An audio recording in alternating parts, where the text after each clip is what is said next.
Salut à toutes et à tous, c'est Sébastien, j'espère que vous allez bien. Bienvenue sur cette nouvelle vidéo à l'occasion du 29e anniversaire du film Stargate, sorti en 1994. On se retrouve en compagnie de plusieurs invités que vous avez déjà vus, alors pas sur cette chaîne, mais vous les aviez vus peut-être sur Mediavore. On a d'un côté Rodal, que vous avez peut-être connu sur Mediavore, qui était modérateur sur la chaîne, qui était présent pour le We Want Stargate, maintenant qui fait partie de l'association des Stargate Troopers. Et justement, à côté de moi, eh bien vous avez Brazat que vous connaissez aussi très bien dans la communauté, qui est l'un des plus gros collectionneurs de Stargate au monde, je pense. Au moins peut-être d'Europe déjà, du monde je connais pas tout le monde dans le monde, Ouais. mais Et qui a donc deux associations, donc les Stargate Troopers, et les Props Memorabilia Museum. Et les enfants de MacGyver, c'est vrai, t'es ne les co-créateur de ça. oublions pas. Croquet non, mais parmi les premiers équipes de base. Donc ouais, comme j'ai dit, on va se regarder le film Stargate. C'est chill, c'est tranquille. Alors, je précise déjà dès le début, on va pas diffuser le film en entier. Je sais pas combien de temps va durer la vidéo. Ça se trouve, elle va durer 1 heure. Ça se trouve, elle va durer 40 minutes. Ça se trouve, elle va durer plus longtemps. Avant tout, je pense que c'est mieux d'avoir vu le film parce que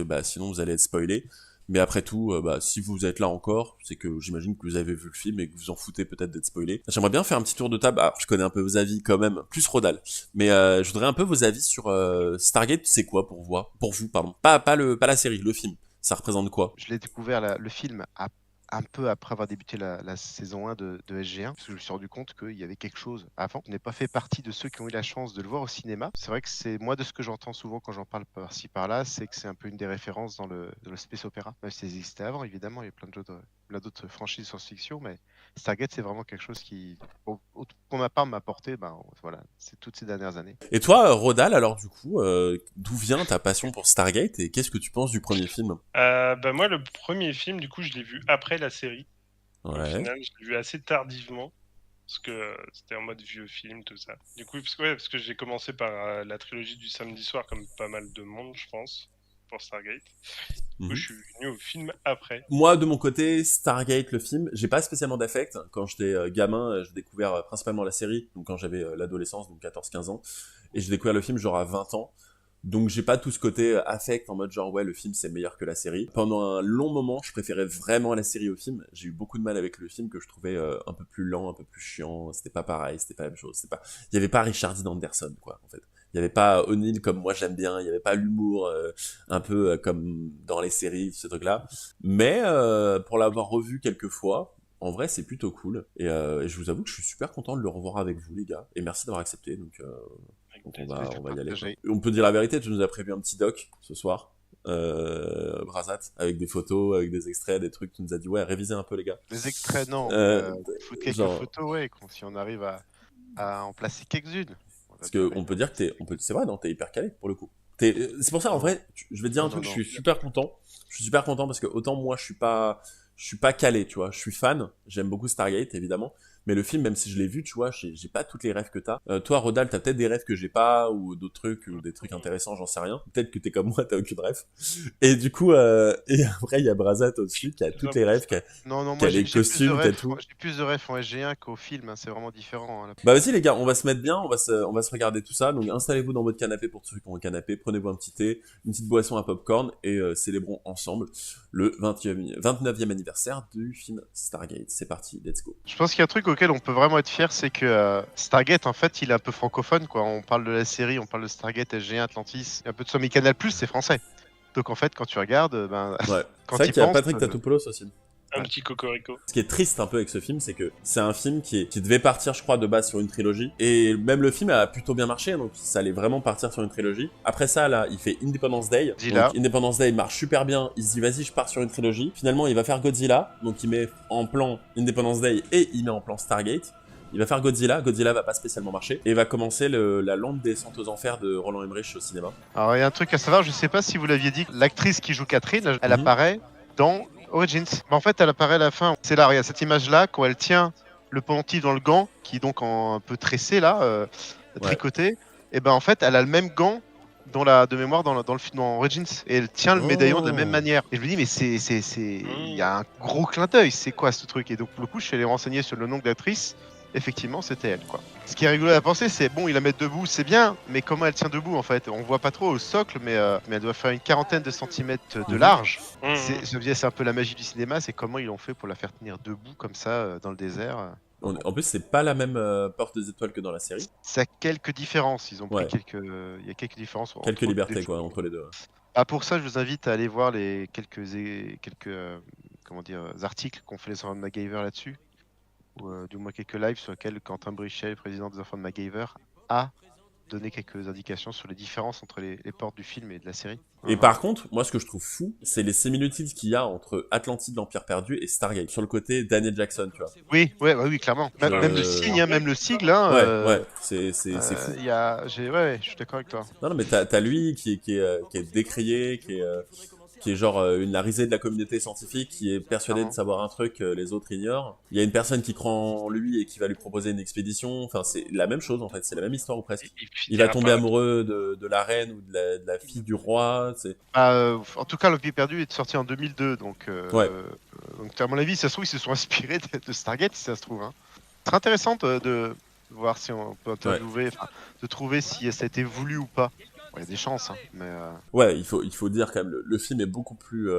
tu te sens moins bien pour le personnage de Jack O'Neill, tu vois, genre il est vraiment pas bien, tu vois. Alors que dans la série, ils ont quand même voulu s'écarter plus possible quand même du film pour pas garder cette espèce d'ambiance un peu malsaine, désagréable autour de ce personnage, quoi. Pareil, ils ont pas repris le même acteur pour Charlie, enfin le même acteur. Ouais.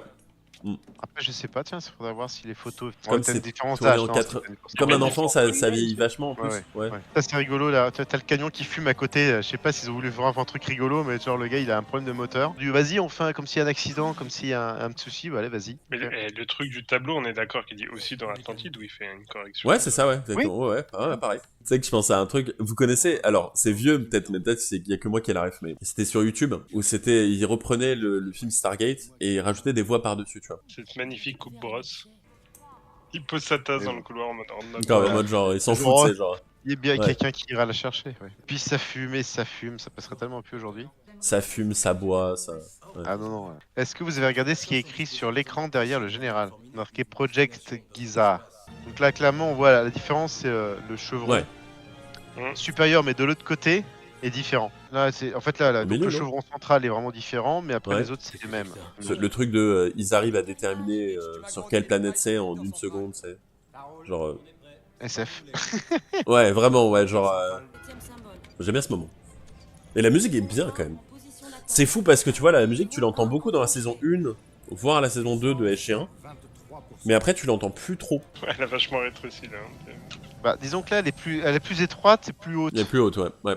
Plus étroite, plus haute. Bah, c'est pour ça que je me demandais si la porte était pas un peu différente. Mais quand c'est sorti ce film, c'était à la pointe des effets spéciaux. Terminator 2 qui avait initié vraiment les effets spéciaux avec justement le T-1000. Et un an avant ça, c'était Jurassic Park. Il n'y avait pas une histoire comme quoi Stargate était l'un des premiers films où ils utilisaient des fonds verts. Je sais qu'il y a beaucoup de miniatures, il y a beaucoup de choses dans le film, mais ouais, il y a plein de choses. Quoi. Alors, les miniatures, ça c'est quand même plus ancien aussi, mais ils ont refait le décor. Ils l'abandonnent rapidement. Ouais, ils l'abandonnent. Je crois qu'ils l'ont fait que dans le pilote, peut-être dans un épisode ou deux après, et c'est tout. Quoi. En fait, c'est rigolo parce que je me suis regardé Independence Day la semaine dernière. Ouais.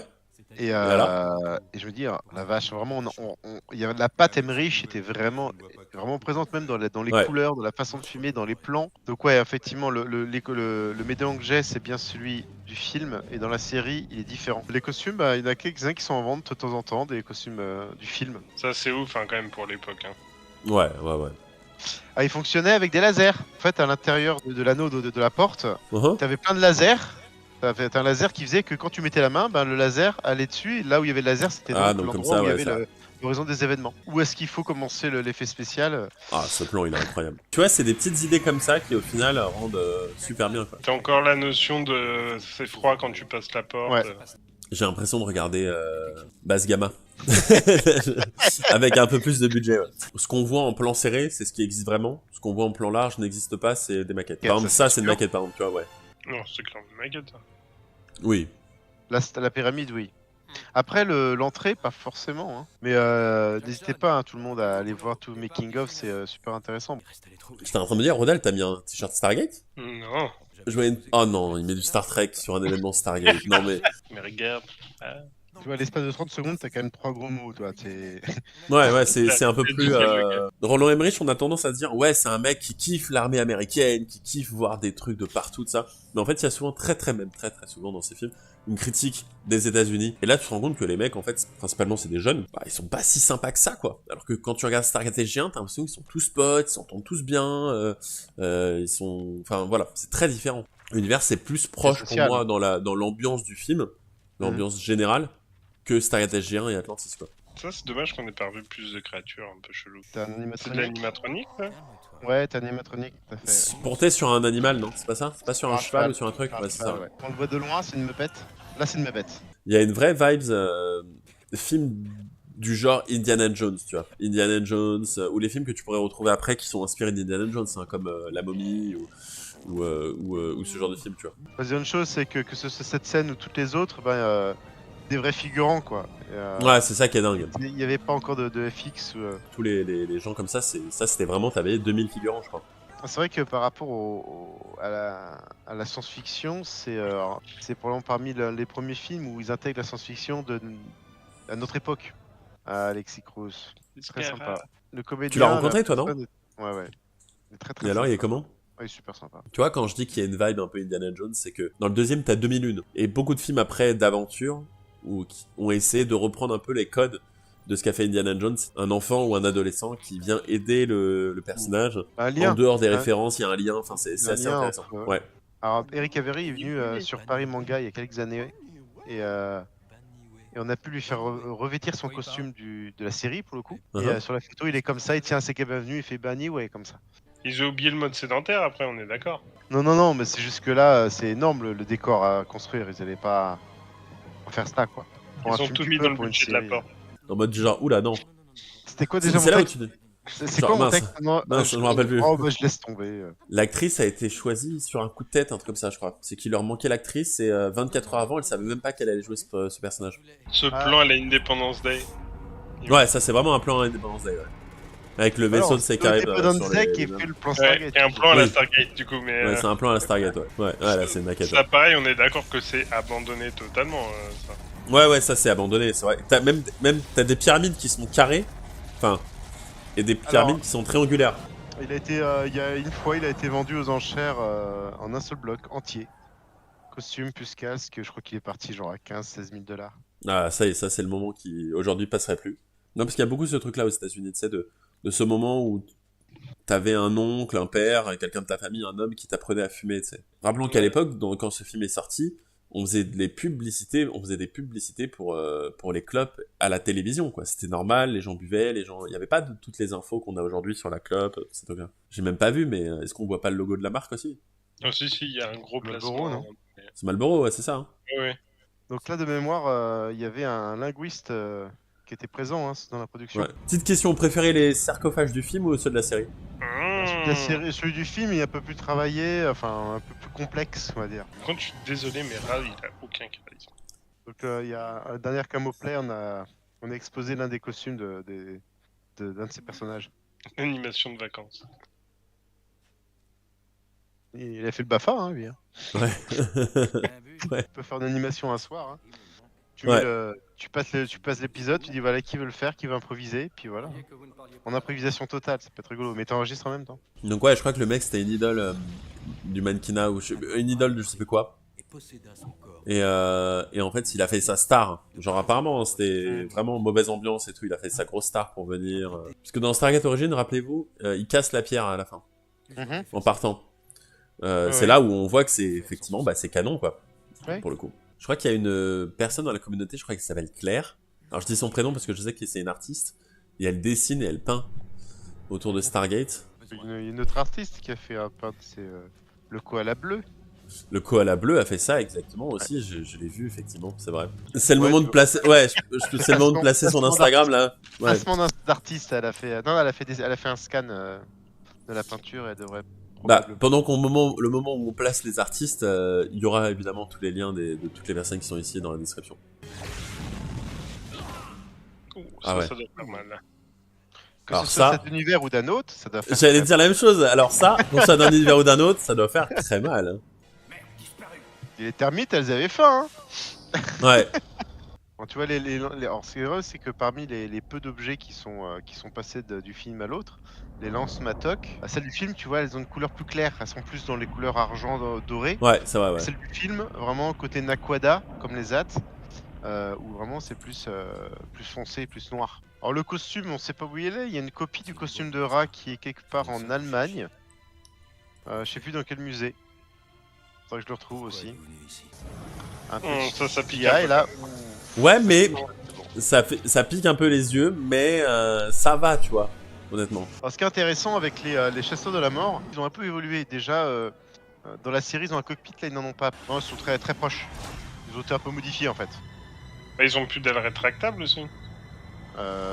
Si, dans l'épisode pilote. Ouais. Dans le pilote, ouais. Et après, t'as l'Alcache qui remplace. Alors là, Ouais, le il sang, remet- il je remet de trouvais la un tech. peu flashy, le sang, là, je trouve. Il y a goûté pas mal, du coup, Daniel, au sarcophage. Ah, très tôt, en fait.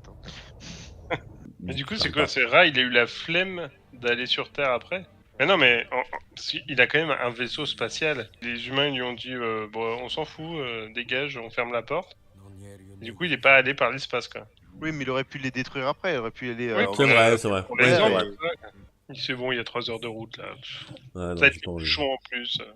Donc là, il y a aucun effet spéciaux, c'est quand même assez dingue. Tout ça, c'était du figurant. C'est la même musique qu'on entend dans le pilote. Quand Charret se fait avoir par le Go Out. Ouais, pour moi, il y a un millier de figurants, hein. C'est pas possible, il n'y en a pas des centaines. À moins que, bon. Plusieurs centaines, mais ouais, effectivement. Et même il le dit dans un des making-of. Ce qui est intéressant, c'est que le film peut se regarder tout seul, la série peut se regarder tout seul, tu peux avoir des liens entre les deux, mais si tu commences à chercher tout ce qu'il y a en lien, effectivement, il y a beaucoup de choses différentes. Quoi. Une des choses que j'ai bien aimé d'Origins, malgré toutes les critiques, c'est justement les costumes. Bah, celui de A7, par exemple, est pas mal, quoi. Ouais. C'est vraiment beau, ouais. J'avais oublié pas mal d'aspects, quand même, sur ce film. Pour moi, la fin arrivait beaucoup plus tôt. Donc j'avais oublié toute cette partie-là, en fait, du film. C'est encore une fois la même musique que dans SG1 quand t'as O'Neill qui dit « Je pourrais sauver tous ces gens !» Ouais. Dans la forteresse d'Apophis. Quelle belle imitation. Je me souviens, il y a un making-of où on voit le décor vu du dessus avec les gars qui balancent des pelletées de sable. Après, je pense que si on disait « Ouais, mais tu sais, c'est n'importe quoi, il a que 3 gardes, ça, on pourrait se dire que c'est un mec qui avait tellement confiance en lui et tellement... En allant sur cette planète, il dit, de toute façon, ils ont pas d'armes, ils savent pas... Oui, voilà, ils ont pas peur de moi, ils ont... Voilà. J'adore, c'est que t'as des plans, ils sont grands. Là, tu vois, aujourd'hui, t'aurais fait le même plan dans un film, t'aurais déjà 3 plans différents. Quand t'as quelque chose à montrer, tu le montres, et donc le plan dure plus longtemps, tu vois, tu t'amuses un peu plus avec la caméra, ce genre de choses. Le truc, j'avais compris à quoi servait l'arme qu'il a au niveau de la ceinture, l'espèce de cercle. Bah, je crois que c'est un espèce de couteau, un truc comme ça, non? Ouais, peut-être, ouais. Ah bah, et Kelveski est hérétique. On a la confirmation. Ouais, tu vois, regarde, c'est un espèce de couteau, il se le prend dans le dos, là. C'est un espèce de... Pas un couteau, mais plus une lame un peu arrondie. Il le laisse à sa ceinture, hein. Bientôt les répliques cultes phares du film. Respect à tout en camon. Con. Ah ouais. Ça, c'est bien la phrase d'O'Neill, je dirais presque. Le temps défile très très bizarrement dans ce moment. Non, pour la bombe. Là, il reste 1 minute 30, mais en fait, il va durer 10 minutes. Si tu comptes en même temps, c'est pas pareil. Ouais. Le kiff que ça devait être, t'imagines, faire ça. Et donc, je crois que cette scène, ils l'ont recommencé plusieurs fois. Ils ont dû totalement balayer l'endroit, tu sais, plusieurs fois. Oui, donc là, il s'est passé que 50 secondes. Cette poupée-là, elle était vendue aussi il y a peu de temps. L'alien. Ça aurait été cool, mais peut-être qu'ils le feront pas, mais ça aurait été cool une réédition pour les 30 ans du film, justement. Avec, tu sais, quelques effets spéciaux améliorés, je te parle un peu comme ce qu'a fait George Lucas avec les Star Wars, tu sais. Un truc avec la Director's Cut, peut-être des scènes jamais diffusées, enfin, tu sais, une version différente, quoi. T'inquiète, tu vas le revoir. Oh, c'est du spoil. Donc ici dans la série, après dans l'épisode pilote, la salle a pas mal changé, hein, les décors, ils ont fait le choix de pas reproduire les mêmes décors. Bah, je suis presque triste que ce soit terminé, tu vois. Non, mais du coup, alors ce film, ça vous fait quoi de le revoir, les gars? Il est toujours aussi bien. Pas mal revu, hein. Ouais, c'est vrai qu'effectivement. Moi, je suis toujours en train de rechercher des trucs que j'aurais pas vus, pas compris, pas. Ouais. Voilà, redécouvrir des éléments ou ce genre de choses, quoi. Ouais. Et toi, Rodal, de le revoir, tu l'avais vu il y a pas longtemps, non? Ouais, je l'ai revu il y a pas longtemps. Ouais, je Le mois l'ai... dernier, je pense. En tout cas, Ah ouais, d'accord, ok. Ah oui, t'es vraiment un fan en fait. D'accord, ok. Moi, je de pensais que tu temps l'avais en pas vu il y a temps, pas je longtemps, dis, quoi. il est bien ce film quand même. Où est-ce qu'on peut vous retrouver prochainement? Alors évidemment, si vous êtes dans le temps, dans le futur, je sais pas, dans 1 an ou dans 6 mois, ça aura changé. Mais là, actuellement, en octobre, on va dire, allez, novembre, on va dire octobre. Octobre 2023. En fait, il a plus les dates en tête. Là, Il a plus les dates en tête. Là, il y a, d'accord, là, c'est plus en mode genre, Là, ouais. il cherche, là, tu vois. Le 25-26. D'accord, la cam au play. Il y a autre chose derrière? Vous serez pas, on est d'accord, vous serez ni au TGS Toulouse. Non. Ni au Paris Manga. Non, par Ni contre, vous pouvez retrouver les SG4F au Hero Festival de Marseille. Exactement, où il y a un petit village Stargate qui s'est installé, qui va s'installer au Hero Festival. Non plus, je sais pas si la vidéo sortira avant. Je crois que c'est le 11 et le 12 novembre. Je crois que c'est ça. À moins que ce soit le 16 et 17 ou 17 et 18, je sais plus. Donc vous pourrez retrouver la 4F, vous pourrez retrouver Richard Anderson, évidemment, RDA. Et le 28 octobre, il y a la Paris Manga, ok? Donc, si vous voyez ça, cette vidéo, et que vous la regardez, par exemple, je sais pas moi, vous êtes dans le train samedi matin, en train de le regarder, bah déjà, coucou à vous, bon courage. Mais sachez que moi, en tout cas, ma personne, sera au Paris Manga. Donc n'hésitez pas à passer, à faire un coucou, ce que vous voulez. À part si vous me voyez avec une webcam, en train de filmer, une caméra en train de filmer des trucs, bah du coup, on se parle après, quoi. Mais parce qu'il y aura Tony Amendola, donc Bratak, et il y a David Hewlett, donc René Mackay, qui seront présents le samedi et le dimanche au Paris Manga, et je serai présent. Merci les gars d'avoir été présents, c'était très cool pour moi. Merci à toi. Hein. Ça va être une horreur à monter, une horreur. Je le sens, mais tu sais, je le sais déjà. Bon, bah on va s'arrêter là. Merci à tous d'avoir été là jusqu'à la fin de cette vidéo, c'était très cool. Si vous êtes là jusqu'à la fin, bah écoutez, n'hésitez pas à me dire dans les commentaires quel est pour vous le meilleur entre le film Stargate et la série Stargate, ou même les séries Stargate. Et qu'est-ce que vous pensez qui aurait pu se passer, ou qu'est-ce qui pourrait se passer dans un prochain film? C'est bien, ça fait du commentaire pour le référencement, comme ça la vidéo existe. Et en même temps, bah moi ça m'intéresse et tout ça, donc voilà. Je vous invite à vous abonner, je vous invite à partager, je vous invite à aller découvrir les Stargate Troopers, Props Memorabilia Museum, mais également les EMG. Merci à tous d'avoir été là, et on se retrouve très prochainement pour une nouvelle vidéo. C'était Sébastien sur la chaîne Stargate Initiative, la chaîne 100% Stargate. Ciao tout le monde.